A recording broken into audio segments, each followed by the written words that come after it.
Our next session will be working with local colleges, and that's brought to us by Dorothy Ortego. Dorothy holds a BS and MS in chemistry. She has 20 years of industrial experience, 10 years in the hazardous waste industry, and 10 years in petrochemical with Sasol and LyondellBasell.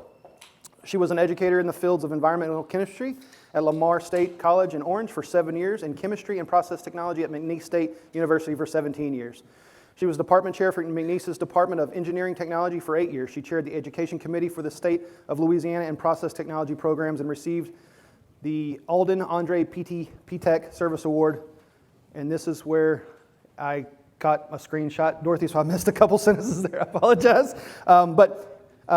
She received a NAPTA Lifetime Achievement Award from the organization for outstanding service. She served as learning consultant at Sasol, where she developed the maintenance training for the new processes and equipment, as well as a co-instructor in onboarding 220 new operators. She assisted Sowella in the development of a chemical laboratory program in 2019, and in December of 2020, LyondellBasell became a joint venture partner with Sasol, and she works for LYB as the training manager of the site.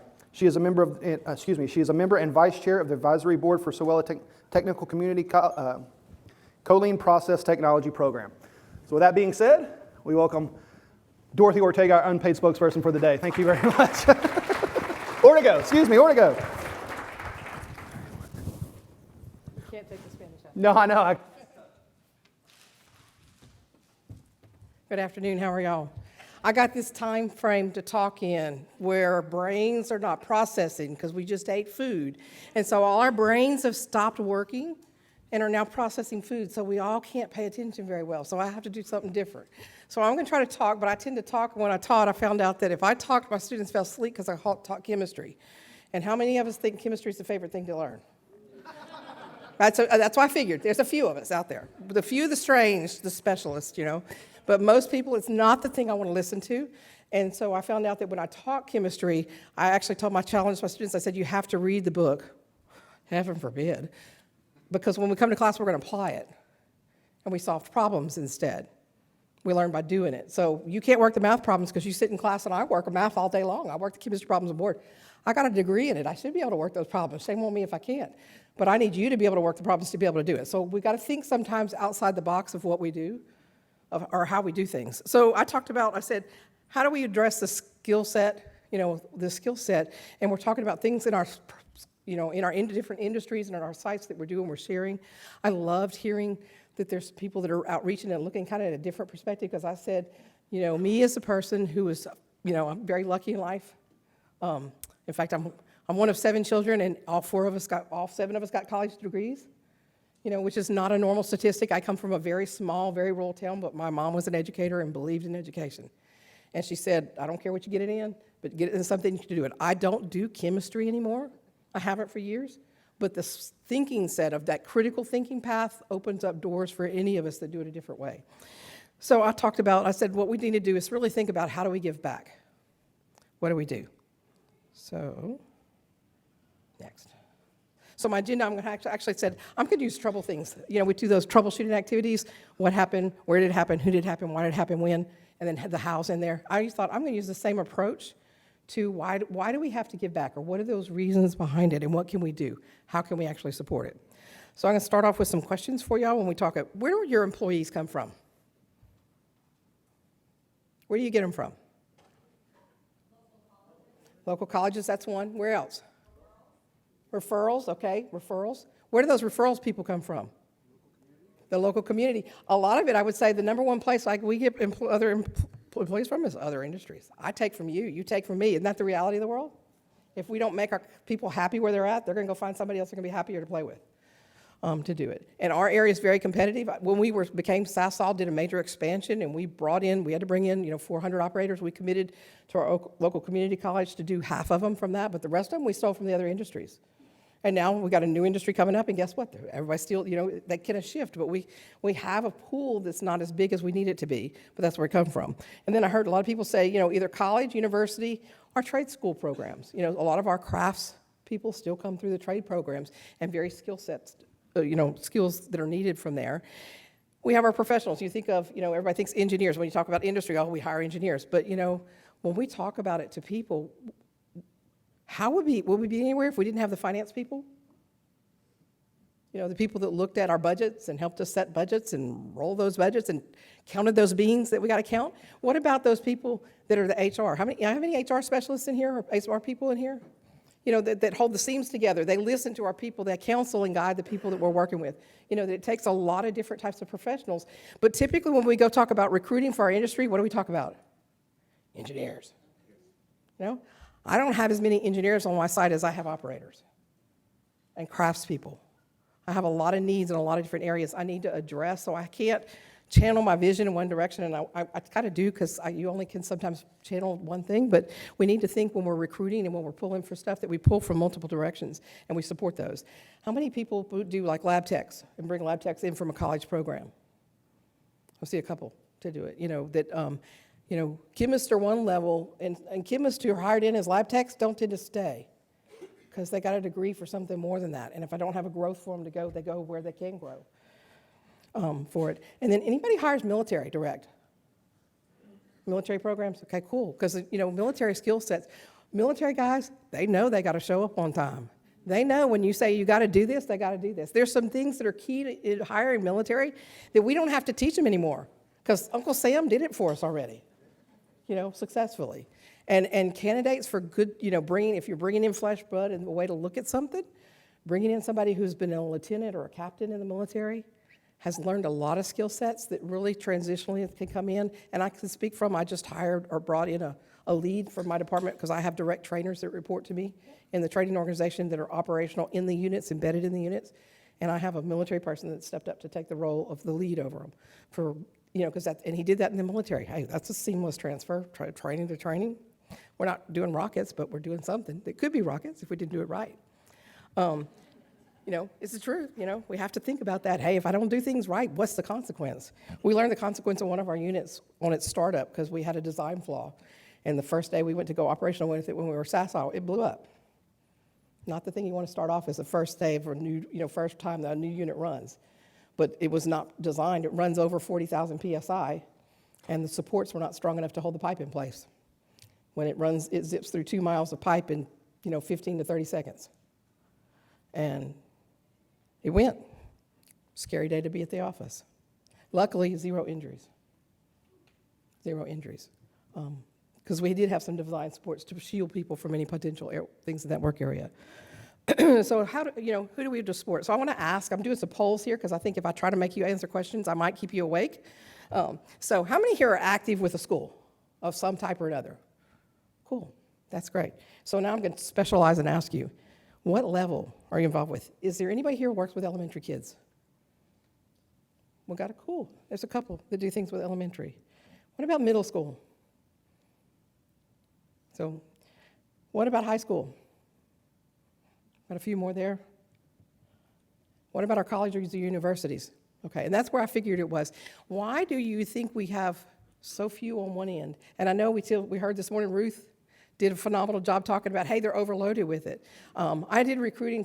I'm kind of one of those people. I was in industry. I went to education, and now I'm back in industry, so I've done both hats and handled different roles in both things. But in elementary school, you go in and talk to a 5th or 6th grade class. Why is it good to talk to a 5th or 6th grade class? In the state of Louisiana, I know it's different in other states, but in the state of Louisiana, at 8th grade, a child determines their pathway for college by the courses they select. So if I walk into a 6th grade class and I ask them when they're doing science, because, hey, let's talk science day. Hey, I bring a few cutaways. We did some little tabletop, add these 2 clear liquids, and I got a solid that showed up, with doing dropettes of stuff that was kind of make the fun of it, change one color, litmus papers, change color, or colored solutions, that these things are cool. Let's make a little bit of plastic and make some gunk and talk about how it's fun, because when we make plastic, it just looks a little different than that. But tying it into what they do, I make a pool for them. You know what the number one occupation those students in 6th grade say they want to do is? No, it's not. Or wasn't, at least for the years I did it. So I did it for all the years I was in as a college professor. I'm going to be a professional player of football or baseball or softball. Every boy in the room, that's a career path. And it wasn't that, well, then I'm going to be a lawyer or a dentist or a doctor. You heard maybe 1 or 2 that said fireman. And occasionally it was a police officer, because I want to beat people up. got some type of wrong knowledge here. But they don't, and you say, well, Sassal, we're right. I was with, different industries. What do these industries around here do? Oh, I don't know. What kind of jobs do they have? Oh, I don't know. Why do we want to expose them to science stuff and we do active engagements with them if they don't see a connection of what I do and why do I need to learn this with what I can do as a career? We just did a high school demonstration with our workshop thing with a high school, and we brought an accountant in to talk about their role, an operator in, a machinist in, the engineer in, because the HR person in to talk about, because people think, oh, it's a plant and only plant workers work there. We're all wearing blue Nomex every day. We're out in their field handle with valve wrenches turning things. That's all we do all day. But it's a big misnomer. Or there were the engineers, and the engineers run everything. But it's not quite through. So it's really important that we think about focusing and saying that we have to look at, if I want to feed that pipeline to get to have more engineers, I got to start where I start discovering that they turn off on science. And I go in at a middle school level or, elementary school or middle school level and start show them just some fun things that make them think, hey, this might be cool to learn. Because I can tell you, we have a lot of teachers that are very good at turning off science. When I taught college and I taught chemistry, and I would always do the survey of my freshman class, and the intro class they're taking is like, how many of you actually know something about chemistry? And I got about as many hands up right now as there did in the classroom. Anybody in here like it? Well, there might be one weirdo. But, not most of us, but they were turned off by it because, well, the teacher just made us read the book and work the things. They couldn't, and if I didn't have a problem, what did the teacher, I actually had a high school teacher that threw chalk dust on the board and told them foo-foo dust makes it happen on a chemical reaction. That's our educator. That was a person with a master's degree educator, that there was gaps. And it's like, well, if we don't help to fill those, how do we do? What do we do? So I asked them, well, why do we need to do it? Why do we need to get back in it? We're losing baby boomers. How many of us in here are baby boomers? Not as many. But that generation's, a lot of them already have hit retirement and moving, and the next group is stepping up. We're starting to see more and more loss. If you're not in that, you're going to be in that of your workers. Is everybody in that boat? That our workforce is shifting over. We're bringing a lot more new in to replace those guys that had the knowledge in the back of their head and knew everything. That we capture. How do we capture it before they walk away to do it?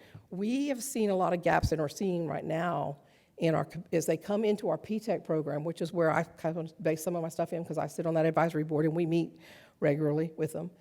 With our students having major gaps, the COVID years, we know these are our COVID kids who got 3 years of home education, which meant, and we have a neighbor who has 5 kids, and all 5 kids' classroom time was at the same hour. So each of them got 1 day a week, that they got 1 hour or 2 hours online streamed education. How much education did they actually pick up?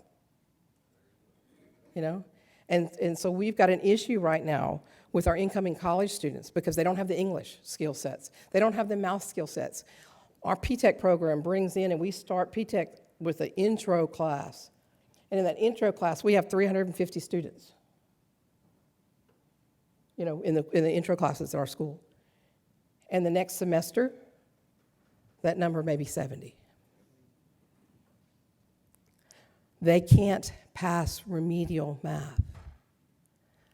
Add 1.25 and 3.45, and they don't know how to do it. Or what's 1.5 inches plus 2 3/4 inches? And they look at you with this glazed, holy cow, where did I supposed to know this? How can we motivate someone to learn when they haven't gotten their foundational structure? That we've got to figure out, how do we help? We have to help, because if we don't, we're not going to have the workforce. What can we do?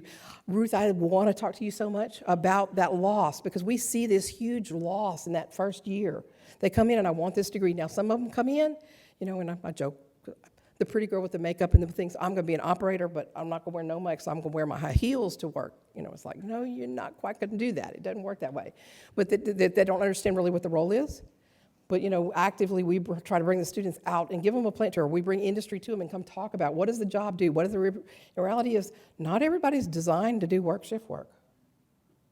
But if you have that interest, I, used to go recruit when I was at the college from the engineering classes, because a major percentage of engineering students, I have guys say, I want to be an engineer. Why do you want to be an engineer? I want to work with my hands.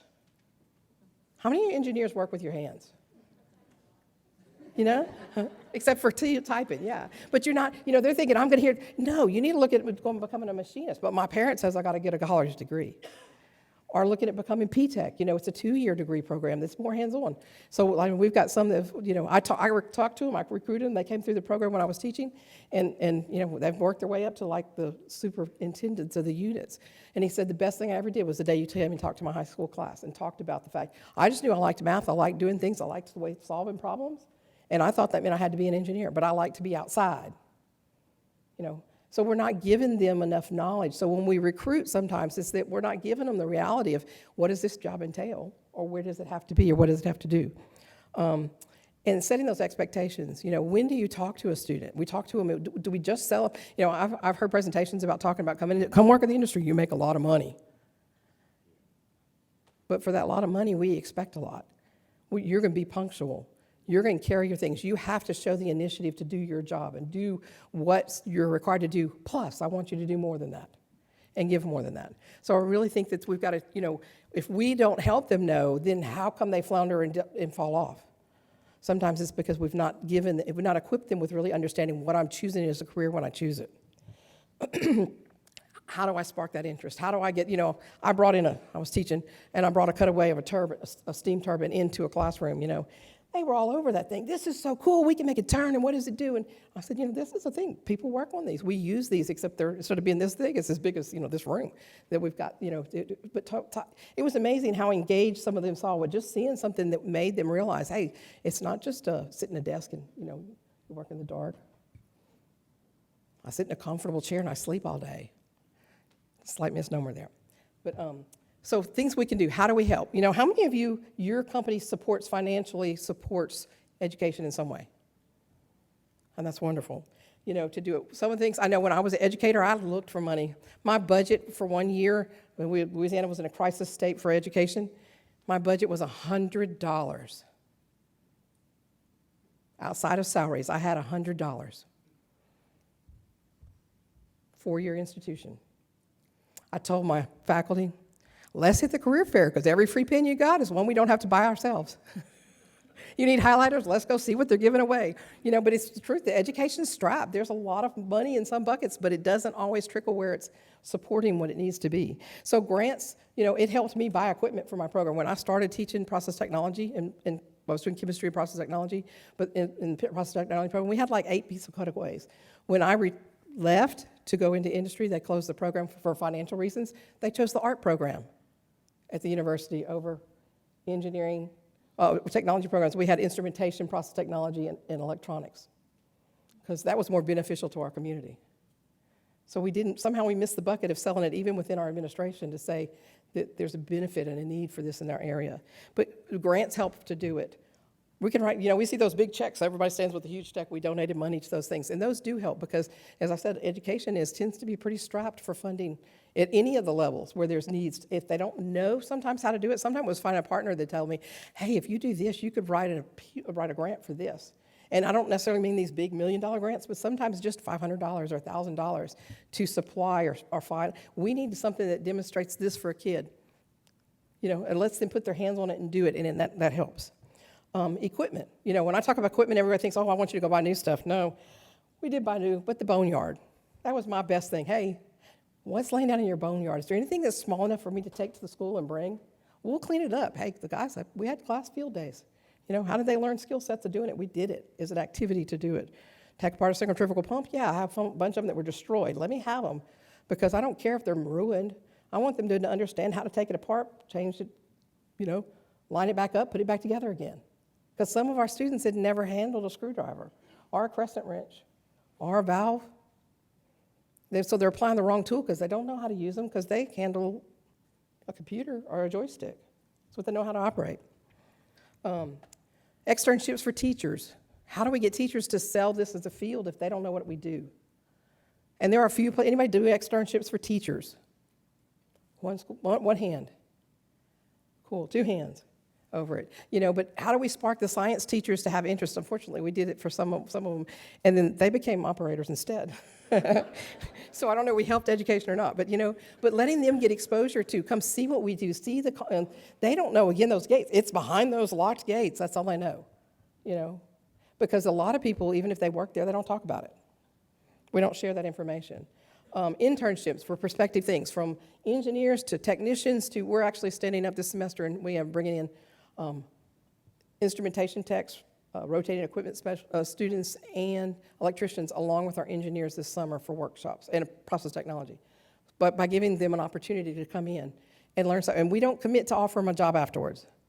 The idea is to give them exposure and give them some experience so that it helps them to have that knowledge, what we can do.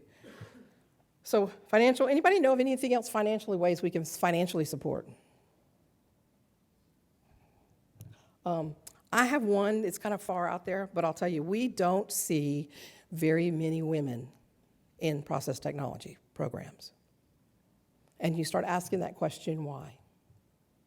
Lots of single moms, this would be the way to completely change their world. But a single mom has to rely on herself to provide daycare.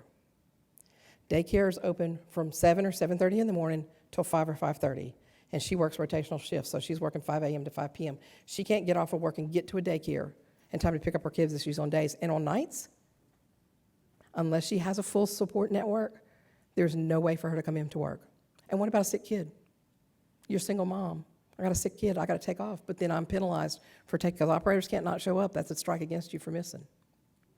So we haven't built the foundations in our industry that really give us a way to equitably bring in women in the same ratio as we do men. We've got to think outside of the box to figure out a way to do it. I actually proposed that to my things. They said, how do we do it? I said, that building right there that's for sale down the road, let's buy it and turn it into a daycare.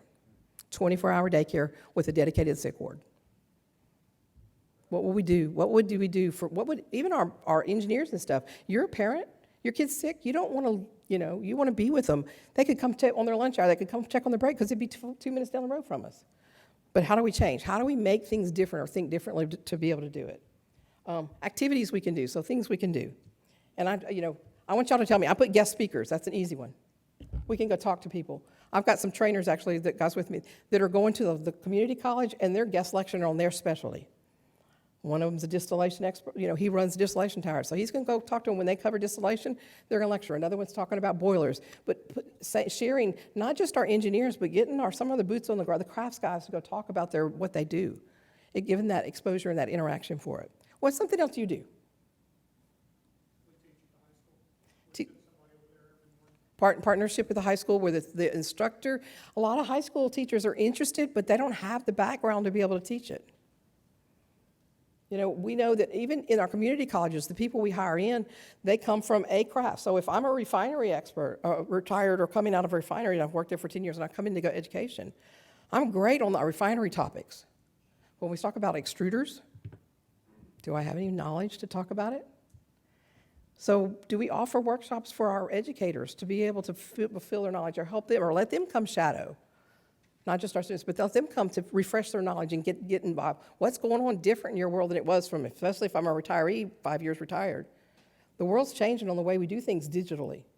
What the method we test for and use is different. We set an expectation with our advisory board. We go to every intro class and talk about what this role is, what it does, what you're expected. If you don't pass the intro class, you're probably not going to pass anything else. What does it take you keep your seat in this room? And actually, I always challenge them. I said, you need to look at and make everybody join together as a group. You're a team. You're a cohort that works together. You got to find a foundation with each other. Don't sit isolated in a silo and try to study. Get together and study together because we learn cohesively. I went through a chemistry degree, and it wasn't easy.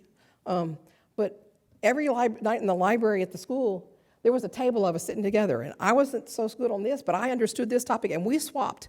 Oh, you explain this to everybody, and I'll explain that to them. And that whole group that did that, and there was about 8 of us that were there every night in the library for 4 hours. We all graduated because we found our own team. We found our foundation that helped pull us through because heaven forbid some of those teachers can't teach. Teachers aren't hired in the industry, in the university system for having education skills. As somebody said, we have great operators. They don't mean they know how to teach. We got to teach them. We got to bring that skill set. But doing those different types of presentations, going and doing career fairs or job fairs, or even what's it to a high school, and letting them interact with the people and answer questions about what it's like day to day. Things we can do. What else? Somebody tell me something else you're doing. Kids Day. A shadow day? Like it? They come in, we do lab experiments to get them interested, and then they tour around. To get a tour of the site. That's great. We actually started set up this year at our site. We did Shadow Day, where if you could come and shadow the career you thought you wanted to go into and spend the day. Took a lot of things to get safety to agree to it, but we got it there. You know, plant tours, sometimes even a driving tour through a facility, you know, in a vehicle, let them see the stuff that you're talking about. You know, hear it. Well, quite often smell it, because it doesn't always smell pretty to do it. Mock interviews. We have guys that come out of the degree plan. They've got a great GPA, but you sit down and talk to them, and it's like, well, what do you know? Or what did you do? Why don't we help them? We know what it takes for somebody to do well in an interview, so we've got to help we've got to turn and give back. How do we give back, and what can we do to do it? We do a finance park. Do you know that there is 0 schools in our area of Louisiana that teach anything about how to manage a budget? And these kids get money. I saw with grant. I got a grant halfway through the semester. I'm out of money. I can't stay in school. I don't have any money. But they spend it, but they had the latest phone and the latest shoe. And sometimes we need those, but you got to plan to say, you know, I get a lump sum. We don't get paid lump sum. We get paid per week. I said, put your lump sum in the bank, and you're only allowed to draw X amount per month. Sit down, what is your rent? What did you do it? So we started doing like a finance park with middle schools and high school, you know, freshman level high school. Let's talk about doing something different to have them understand that I got to pay rent, I got to pay electricity, I got to pay my light bill, I got to pay internet for me to be able to learn, I got to have that resource. What do those cost in my area? You know, how do I support to be able to do it? And looking for networks to help support. Workshops, either for faculty or, you know, for educators, to do it, or for sometimes just open workshops for a school to say, hey, what's your need? What are your needs? What's the science teacher need help with? And can we do something to help do it, to bring people in and do it? Summer camps. I actually ran a summer camp for girls, hoping to increase my P-TECH population when I was department head for P-TECH for 5 years. The enrollment of females in engineering went way up. When we closed the program, we quit doing it. Nobody's done it. They didn't come into instrument. They saw the stuff and they said, well, we don't want that job. We want that job. You know, but we had a big boost in females going into engineering. Wasn't something they'd thought about. And I hate to say it, but a lot of times it's their dad sitting there going, you ain't going to work in that place. I get dirty. It's hazardous. Those guys talk dirty. You know, the environment's not what we want my little darling to be in.